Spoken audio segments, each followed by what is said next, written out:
Assalamualaikum warahmatullahi wabarakatuh. Waalaikumsalam warahmatullahi wabarakatuh. Nah, bagaimana kabar kalian hari ini? Alhamdulillah baik-baik Bu. Ibu apa kabar? Alhamdulillah saya juga baik.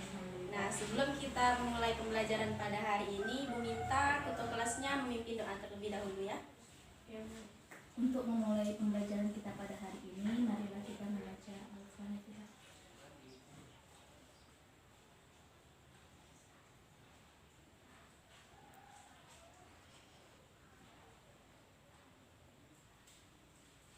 Doa selesai.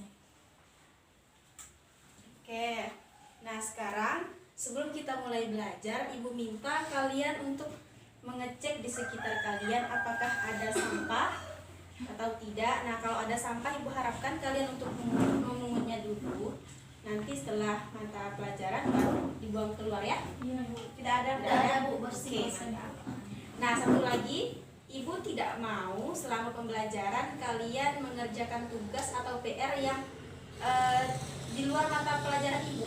Ya, diharapkan kalian dengan saksama mendengarkan penjelasan Ibu pada hari ini, oke? Oke Bu. Sip. Nah, sekarang ada yang masih ingat kita minggu lalu belajar tentang apa? Minggu lalu kita belajar tentang sejarah pemerintahan Bani Umayyah. Ya, benar. Coba Askia, jelaskan apa yang sudah kamu ketahui tentang sejarah berdirinya kerajaan Bani Umayyah, pemerintahan Bani Umayyah. Bani Umayyah berdiri sejak wafatnya Khalifah Ali bin Abi Thalib pada tahun 40 Hijriah oleh Muawiyah bin Abu Sufyan. Nama Muawiyah diambil dari Umayyah. Nama Umayyah diambil dari Umayyah bin Abdul Syam bin Abdul Manaf yang merupakan kakek buyut dari Muawiyah bin Abu Sufyan. Pemerintahan Bani Umayyah ini merupakan kekhalifahan pertama setelah Khulafaur Rasyidin. Iya, benar. Itu berarti masih mengingat materi sebelumnya. Nah, sekarang kita akan belajar lanjutan dari materi sebelumnya, yaitu materi tentang, ada yang tahu tentang apa? Sejarah berdirinya. Ada yang tahu tentang apa? Sejarah berdirinya pemerintahan Hari ini lanjutan dari yang kemarin, minggu lalu. Fase-fase pemerintahan Bani Umayyah. Iya, fase-fase. Fase-fase kita akan belajar tentang fase-fase pemerintahan Bani Umayyah.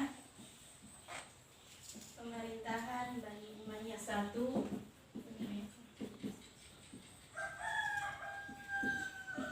Bani Umayyah.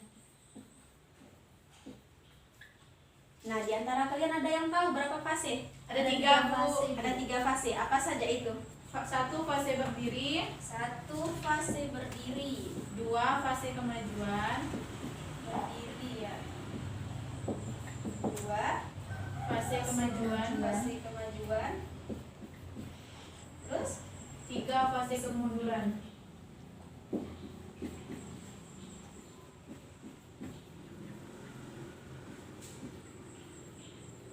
Nah, ada lagi?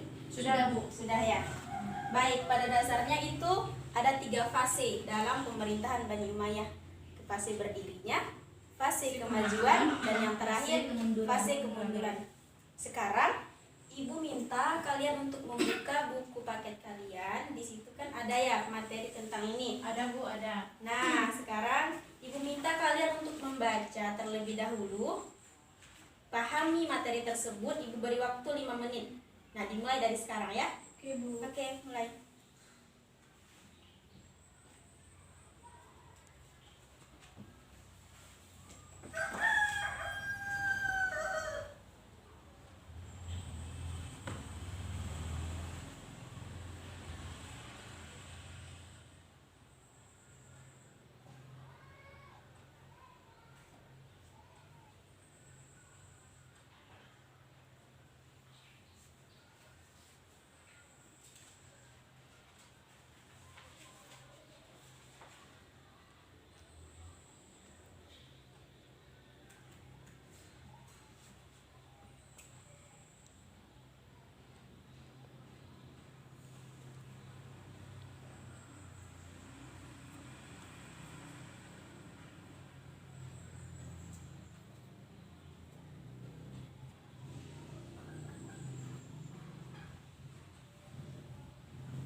lagi, Bu.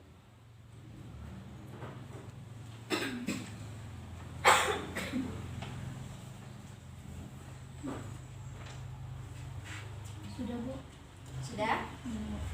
Nah, sekarang Ibu minta kalian berdua ini meresum. Nanti akan membacakan hasil resumnya ke depan. Oke. Ibu beri waktu 2 menit cukup. 3 menit lagi. 3 menit. Oke, 3 menit ya. Oke, Bu. Silakan diresum, didiskusikan, ambil yang poin-poin pentingnya saja. Oke, Bu. Siap.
Si banyak kah?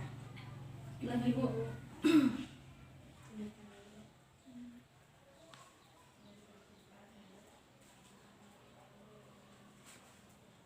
sisa 1 menit lagi ya.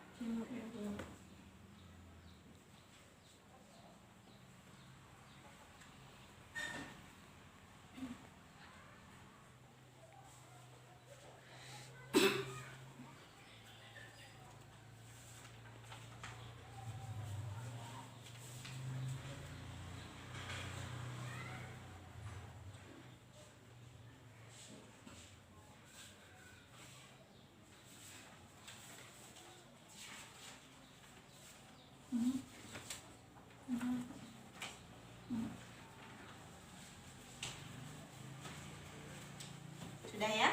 Sudah, Bu. Ayo, sudah. 3 lagi, Bu.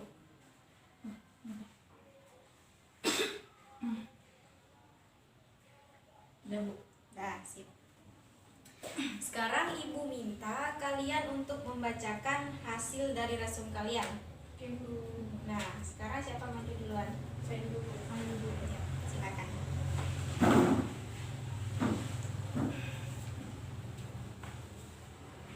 Oke, di sini saya akan menyampaikan hasil resuman kami. Itu fase-fase pemerintahan Bani Umayyah itu kan ada 3. Yang pertama fase berdiri, yang kedua fase kemajuan, ketiga fase kemunduran. Jadi saya akan bacakan yang fase berdiri, nanti selanjutnya dibacakan teman saya, Bu ya. Ya, silakan. Oke, fase berdiri dimulai dari berdirinya Bani Umayyah tahun 40 Hijriah atau 662 Masehi sampai masa pemerintahan Walid bin Abdul Malik, Khalifah ke-6. Pada masa ini pembinaan peradaban Islam berjalan dengan pendekatan Arabisasi atau Arab Oriented, yaitu pengembangan peradaban yang berciri Arab. Ilmu yang dikembangkan Bani Umayyah satu ini pada saat itu masih yang berciri Arab asli, yaitu bahasa Nahu dan Balaghah.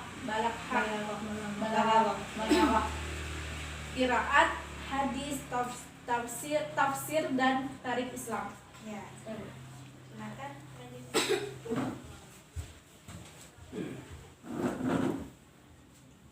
Yang kedua itu ada fase kemajuan, yang mana pada fase ini sistem telah berkembang hampir di penjuru dunia, seperti dari wilayah Asia Tenggara sampai Asia Timur, jauh dari Afrika Utara sampai Andalusia, dan dari India sampai Persia.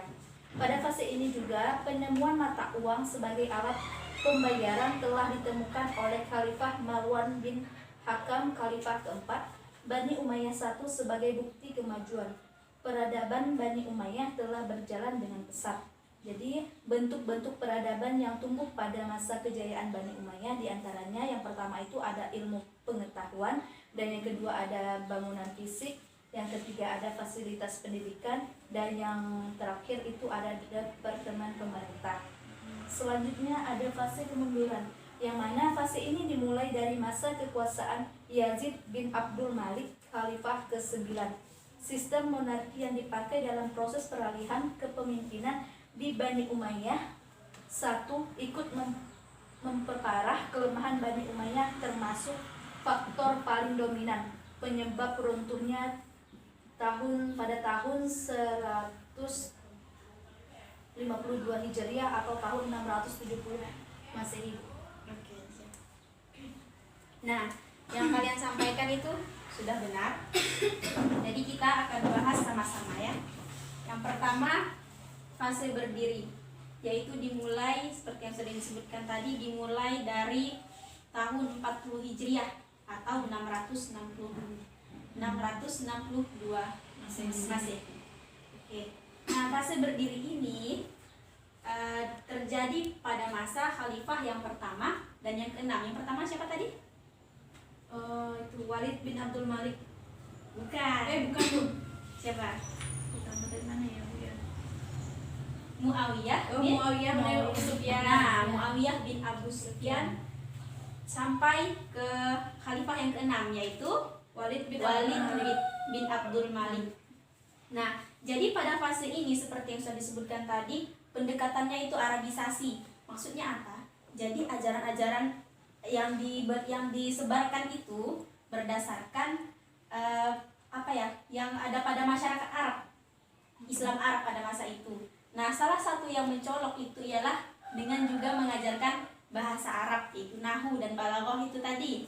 Nah, dikisahkan bahwa oleh pakar sejarah bahwa khalifah yang pertama ini yaitu Muawiyah bin Abu Sufyan pada masa awal-awal pemerintahan Bani Umayyah ini gencar melakukan perjalanan ke berbagai daerah, termasuklah Afrika, Jazirah Arab, Asia Tengah.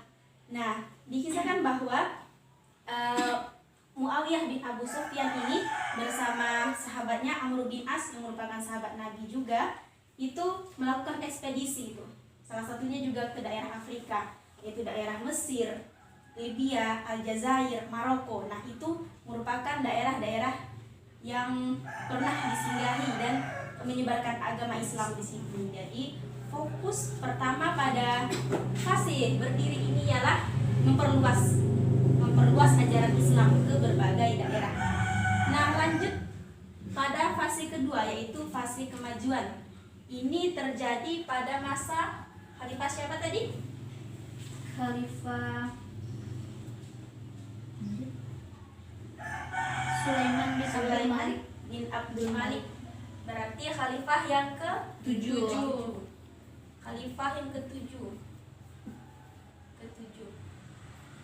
Dan dilanjutkan oleh khalifah yang seterusnya, yaitu Umar bin Abdul Aziz. Nah, jadi pada fase ini ialah diistilahkan sebagai fase-fase kemajuan. Jadi Islam sangat berkembang pesat pada masa ini, bukan hanya pada perluasan wilayah. Dan dikenal pada fase ini Islam sudah luas ke penjuru dunia, termasuklah ke daerah Eropa, yaitu Andalusia itu. Nah, tidak hanya di daerah Asia Tengah, Jazirah Arab, tidak hanya di Afrika, tapi sudah sampai ke Eropa, Amerika seperti itu. Nah, pada masa ini sudah apa namanya? Ditemukan mata uang. Ya, pada masa ini sudah ditemukan mata uang sebagai alat tukar, ya kan, alat tukar barang. Yang ditemukan oleh siapa tadi? Khalifah Marwan bin Hakam. Nah, oleh Khalifah Marwan bin Hakam yang merupakan Khalifah keempat. Ya. Nah, disebutkan bahwa pada masa kemajuan ini Bani Umayyah ini hampir sama dengan masa Khulafaur Rasyidin. Jadi masyarakat pada masa itu istilahnya ya berjaya gitu, makmur, sejahtera, karena pemimpinnya yang memimpin dengan cakap, yaitu pada masa kepemimpinan Sulaiman dan Umar bin Abdul Aziz itu tadi. Nah, yang sangat tampak itu pada masa Umar bin Abdul Aziz, dan itu berlangsung hanya selama 2 tahun karena Umar bin Abdul Aziz tuh wafat karena sakit gitu. Nah, dilanjutkanlah. Oke, sampai di sini ada yang mau ditanyakan dulu? Belum. Tidak ada ya. Oke, Ibu lanjutkan, lupa tadi. Nah, pencapaian lain yang didapatkan pada masa kemajuan ini itu seperti tadi, bangunan-bangunan fisik, fasilitas pendidikan, sudah ada kutab, terus apa lagi? Pengetahuan itu kan ada kutab, terus apa lagi tadi? Departemen pemerintah. Nah, departemen pemerintah itu salah satunya tadi yang mata uang. Nah, ilmu pengetahuan itu adanya kutab. Kutab itu kan tempat belajar. Ya kan? Sudah ada tempat belajar kayak halakoh gitu. Di situ ada pengajar, di situ ada muridnya berkumpul. Nah, itu sudah ada pada masa itu. Kemudian juga bahasa itu nahwu dan balaghah itu tadi. Nah, dilanjutkan oleh fase yang terakhir, yaitu fase kemunduran. Ini dimulai pada masa khalifah siapa? Yazid bin Abdul Malik. Yazid bin Abdul Malik. Iya.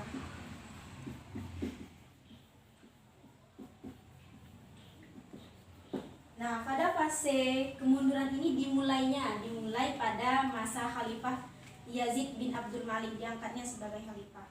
Mengapa demikian? Karena pada masa ini mulai terjadi pemberontakan dari masyarakat.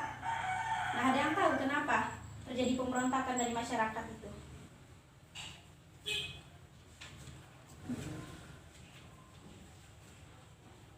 Nah, tidak ada yang tahu atau lupa atau belum baca? Belum baca, Bu. Aduh, kenapa ini? Tadi kan sudah disuruh baca. Nah, Coba Bu, ya. menurut para pakar sejarah Islam bahwa masa puncak lemahnya Bani Umayyah dikarenakan masyarakat benci dan marah kepada pemerintah Bani Umayyah lantaran terjadi pengangkatan 2 khalifah dalam 1 tahun. Benar, itu salah satunya juga. Juga terjadi karena masyarakat tidak suka karena karakter dari khalifah yang memimpin saat itu yang terkesan keras. Nah, yang kedua itu dari faktor internal. Faktor internalnya sudah disebutkan tadi, bahwa terjadi pengangkatan 2 khalifah dalam satu masa. Nah, jadi dikisahkan bahwa pada masa pemerintahan Yazid bin Abdul Malik ini, Khalifah Yazid mengalami sakit. Nah, jadi Khalifah Yazid berniat untuk memberikan kepemimpinan kepada anaknya yang bernama siapa? Ada yang tahu? Al-Walid bin Yazid. Ya, Al-Walid bin Yazid. Tapi pada saat itu anak dari Yazid bin Abdul Malik ini belum bisa meneruskan kepemimpinan karena belum cukup umur. Pada saat itu baru berusia 12 tahun. Jadi tidak bisa meneruskan kepemimpinan, kan masa anak kecil. Mau memimpin suatu pemerintahan yang besar kan itu tidak bisa. Jadi diangkatlah sepupu dari Yazid bin Abdul Malik yang bernama Hisham, sepupu dari Yazid bin Abdul Malik ini. Hisham bin Abdul Malik ini pada masa kepemimpinannya itu terkenal dengan cakap juga. Jadi kesan yang diberikan pada masa Khalifah Yazid bin Abdul Malik ini mulai bisa diperbaiki pada masa Hisham bin Abdul Malik. Nah, dia memerintah juga cukup lama, selama 18 tahun. Akan tetapi, oh iya, tadi itu dua latar belakang, diangkatnya dua khalifah tadi itu. Jadi, yang putra Yazid, Al-Walid juga diangkat, sepupu dari Yazid juga diangkat. Nah, jadi terjadi pengangkatan dua khalifah pada masa itu. Siapa namanya? Hisham bin Abdul Malik menjadi putra mahkota yang pertama yang memimpin pemerintahan pada saat itu, pada saat Yazid bin Abdul Malik wafat. Kemudian dan direncanakan akan dilanjutkan oleh anak dari Yazid, yaitu putra Yazid, Al-Walid. Nah, ketika nanti Al-Walid sudah besar, itu akan digantikan begitu. Hisham itu akan digantikan, Khalifah Hisham akan digantikan oleh Al-Walid, putra Yazid. Demikianlah, itu memicu kemarahan atau memicu ketidaksukaan dari masyarakat pada saat itu. Nah, makalah terjadi pemberontakan. Tapi mulai mereda ketika Khalifah siapa tadi? Hisham bin Abdul Malik dibaiat, maksudnya diangkat memerintah pada saat itu. Nah, ketika Hisham bin Abdul Malik memerintah selama 18 tahun, dalam perjalanannya anak dari putra Yazid yang bernama Al-Walid itu mulai tumbuh besar. Ini berkaitan juga dengan kemunduran, karena kita berbicara tentang fase kemunduran kan ya. Jadi Al-Walid ini menuntut hak dia, karena kan di awal sudah ditetapkan bahwa ketika Al-Walid sudah besar, dia yang akan menggantikan Khalifah Hisham gitu kan. Nah, dia datang untuk menggantikan Khalifah Hisham itu. Nah, ketika Khalifah Hisham itu wafat dan memerintah selama 18 tahun itu, dibaiatlah Al-Walid sebagai putra mahkota atau yang meneruskan pemerintahan dari Bani Umayyah. Tapi disitulah letak akan hancurnya kerajaan ini, karena Al-Walid ini diketahui atau dikenal sebagai pemimpin yang suka minum khamar, juga menghumbar hawa nafsu. Jadi masyarakat itu tidak suka dengan diangkatnya Al-Walid ini sebagai penerus kerajaan, dianggap sebagai berseberangan dengan ajaran agama Islam gitu kan. Kalau bahasanya, masa sih gitu pemimpin yang memimpin masyarakat muslim tapi dia sendiri melanggar aturan-aturan Islam. Jadi singkat cerita, masyarakat itu melakukan pemberontakan dan Al-Walid itu wafat pada saat pemberontakan itu bersama masyarakat itu tuh, masyarakat pada saat itu. Nah, sejak saat itulah banyak terjadi pemberontakan juga. Terus dilanjutkan oleh anak dari Al-Walid, pemerintahan ke bawahnya itu diteruskan oleh Ibrahim, siapa tadi? Yazid bin Walid dan Ibrahim bin Walid. Nah, pada saat itu sudah banyak sekali terjadi pemberontakan, baik dari kelompok-kelompok yang tidak setuju dengan Bani Umayyah ini, pemerintahan ini. Nah, puncaknya itu pada pemerintahan Marwan bin Hakam, karena sebenarnya pemerintahan Marwan bin Hakam ini sudah baik, memiliki karakter yang baik seperti itu kan, akan tetapi tidak bisa meredam pemberontakan yang selama ini sudah terjadi, sehingga muncullah kelompok besar Bani Abbasiyah saat itu. Nah, ketika melawan Bani Abbasiyah, runtuhlah kerajaan Bani Umayyah ini, pemerintahan Bani Umayyah ini pada tahun berapa tuh? 132 Hijriah. Iya, pada tahun 132 Hijriah atau 670 Masehi. Gitu. Iya, begitulah singkatnya. Pemerintahan yang begitu besar runtuh karena beberapa faktor. Ya, salah satunya juga itu karena sistem monarki. Gitu. Awalnya sistem demokrasi, dari Khalifah Rasyidin itu diterapkan sistem demokrasi dalam memilih pemimpin.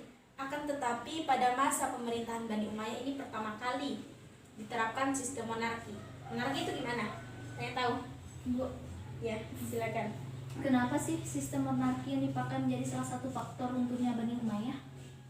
Karena begini, sistem monarki ini itu kan sistem kerajaan. Ya.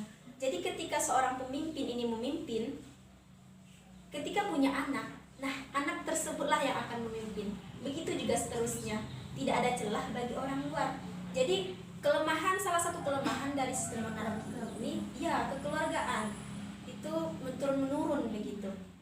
Nah salah satu yang menjadi kelemahan dari sistem ini, itu orang lain tidak bisa campur dalam pemerintahan dan tidak kurang memperhatikan kualitas. Kita kan tidak tahu, keturunan itu kan belum tahu apakah semuanya baik seperti itu kan. Nah contoh itu tadi pada Khalifah Al-Walid, dikenal sebagai khalifah yang berseberangan dengan ajaran Islam, memimpin suatu pemerintahan muslim tapi berseberangan dengan ajaran agama Islam. Jadi wibawa seorang pemimpin itu menjadi berkurang gitu kan. Nah dari disitulah mengapa monarki itu menjadi salah satu faktor, sistem pemerintahan monarki itu salah satu faktor runtuhnya kerajaan Bani Umayyah ini. Sampai di sini ada yang dipahami? Sudah dipahami? Atau ada yang bingung?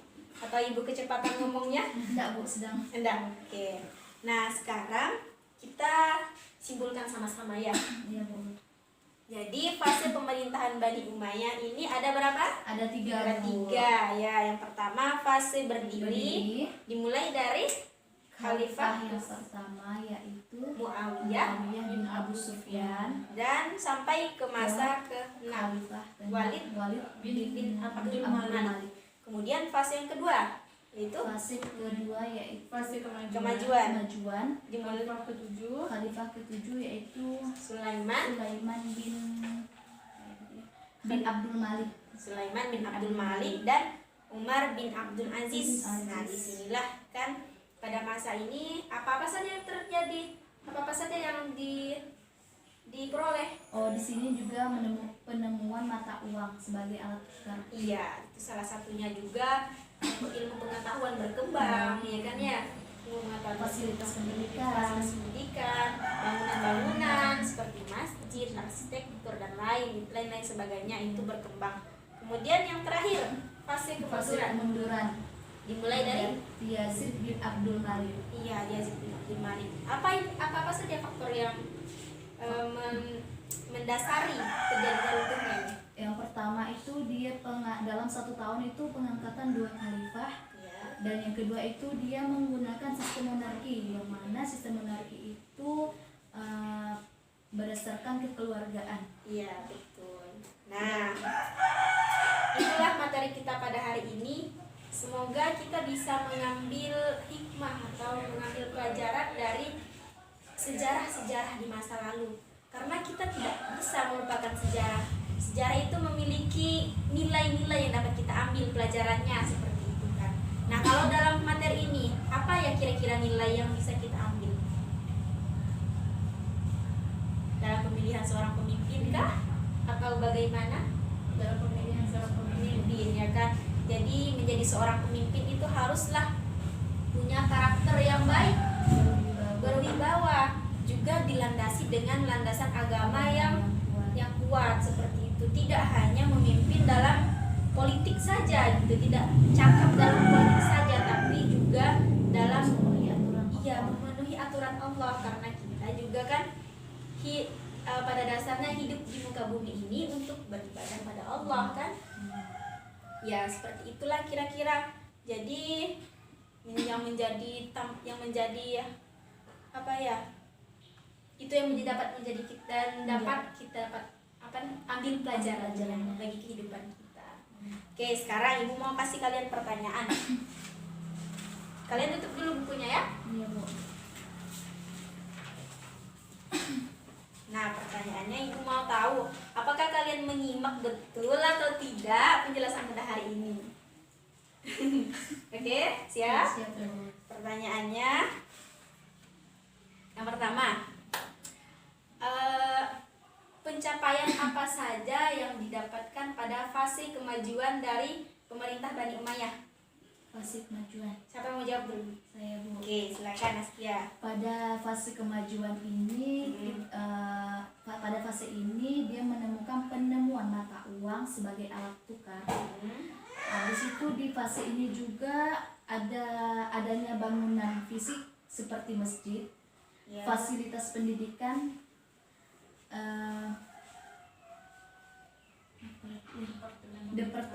departemen pemerintah, satunya ada ilmu Iya, pengetahuan. betul. Ya benar, itu sudah kita bahas tadi, berarti memang menangkap apa yang kita pelajari hari ini. Oke, yang pertanyaan kedua. Apa sih faktor yang mempengaruhi? Apa saja faktor-faktor yang menyebabkan runtuhnya kerajaan Bani Umayyah? Yang pertama itu Ya, ya silakan. yang pertama itu dalam 1 tahun ada pengangkatan 2 khalifah Ya. yang menyebabkan masyarakat memberontak pada saat itu. Yang kedua, adanya sistem monarki yang mana sistem ini khalifah ini diambil, pemerintahan itu diambil dari keluarganya sendiri gitu. Iya. Tidak diperbolehkan untuk masyarakat lain gitu. Ya, sehingga itu tidak memperhatikan kualitas seorang pemimpin Nah. gitu ya. Ya, betul. Nah, kiranya cukup sekian pertemuan kita pada hari ini, tapi sebelum kita tutup Ibu mau ngasih kalian tugas. Coba buka lagi bukunya. Ya, Nomor apa Bu? nah ini. Kalian kerjakan yang bagian esainya ya. Oke, Bu. Minggu depan dikumpulkan. Oke, nah ya, ingat ya. Ibu tadi lupa di awal absen. Ada yang tidak masuk hari ini? Ada, Bu. Siapa? Pipit, Bu. Oh gitu ya. Oke. Ada lagi? Tidak, Bu. Tidak ada ya. Berarti hanya 1 orang. Kenapa dia tidak masuk? Katanya sih dia izin, Bu. Oh gitu. Izin kemana? Izin itu abangnya nikahan. Oh gitu. Ada itu Surat. Ada surat Tidak, nggak? Bu. Dia Tidak cuma ada. telepon saya tadi. Berarti kalau itu tidak bisa Bisa diizinkan karena kita juga perlu bukti kan. Iya, Bu. Jadi kalau kalian mau izin besok-besok kalau sakit harus kirim surat ke sekolah biar ada bukti sehingga tidak berpikiran macam-macam Bu di sekolah seperti itu. Nah, kiranya cukup sekian ya pertemuan kita hari ini. Iya, Bu. Semoga bisa bermanfaat bagi kita semua. Nah, Ibu minta ketua kelas pimpin doa kafaratul majelis terlebih dahulu. Bismillahirrahmanirrahim. Subhanakallahumma wa bihamdika asyhadu an la ilaha illa anta astaghfiruka wa atubu ilaik. Walhamdulillahirabbil alamin. Alhamdulillahirrahmanirrahim. Dan Ibu tutup dengan wassalamualaikum warahmatullahi wabarakatuh. Waalaikumsalam warahmatullahi wabarakatuh.